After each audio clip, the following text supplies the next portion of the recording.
The monument called to me, singing a bewitching siren song that I simply could not resist in much the same way. As a child, my puny little arms were unable to fend off the loving blows my cherished mother would rain down on me for coughing incorrectly. Sadly, I never was able to get my coughing right, as my severe brain trauma proves. But I know one day I'll be able to make my wonderful mother proud. Regardless, as I moved closer and closer to the monument, I became aware of movements around me. But when I turned to look, I only saw the fall of snowflakes. The sense of us watching would probably have been unnerving to others, but as someone who has discovered its densest, my cameras riddled throughout my house, courtesy of both the KGB and the late crack guy. I was not amongst the number. However, the strange shouting I heard as I drove closer to the monument bothered me, as did the fact that, far from merely representing a bird head, it was actually far larger than I expected. The head being connected to a neck beneath the outer ridge, and the bird body extended to an unknown depth in the chasm, invisible from a distance. Lately, when this kind of nonsense happens, I just can't leave and hope that it works itself out. But this time I was unable to tear myself away from my inevitable path, walking towards something that filled me with incomprehensible terror. In many ways, it reminded me of coming home after I was allowed to go to school that day, knowing I only had an A+ for every subject instead of receiving a stay grades like my mother specifically requested. The sense of horror and coming pain filled me then as it did now. I heard a fluttering of feathers and saw a flash of gray accompanied by what I thought was coin. I turned in the hopes I would see Bertha. Instead, what I saw was the second most terrifying sight in my life,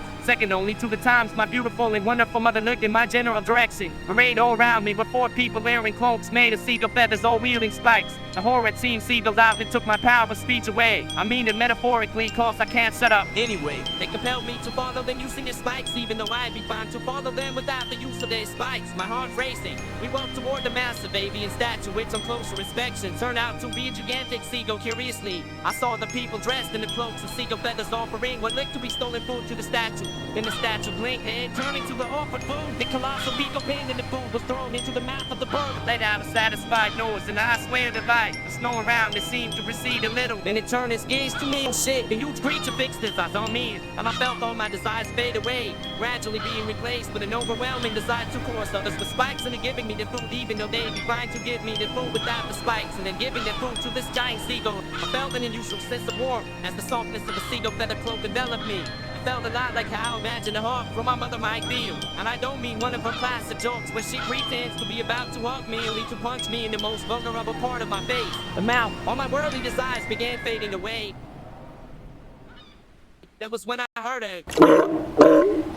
To my astonishment and conflicted relief, I saw Banksy bouncing toward us at incredible speed. Paintbrush and flipper, and Bertha perched on the brush. He was shaking his terrifying biological spikes and making the seagulls around me scatter, even though they'd probably be fine to scatter without the terrifying biological spike. The huge seagull let out a chord which shook the earth before seeming to become ethereal and disappearing, leaving behind a lifeless stats. Bertha flew over to me, knocking off the cloak around my shoulders with an irritated sound before settling on my shoulder.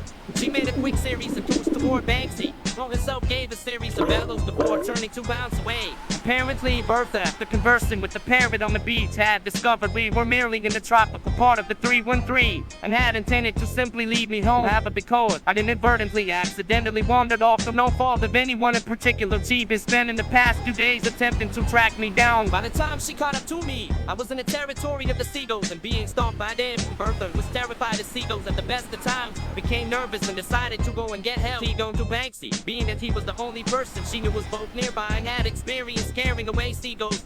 I was gonna tell her that Stuart could have done it too, but I saw no sense in metaphorically clipping the wings.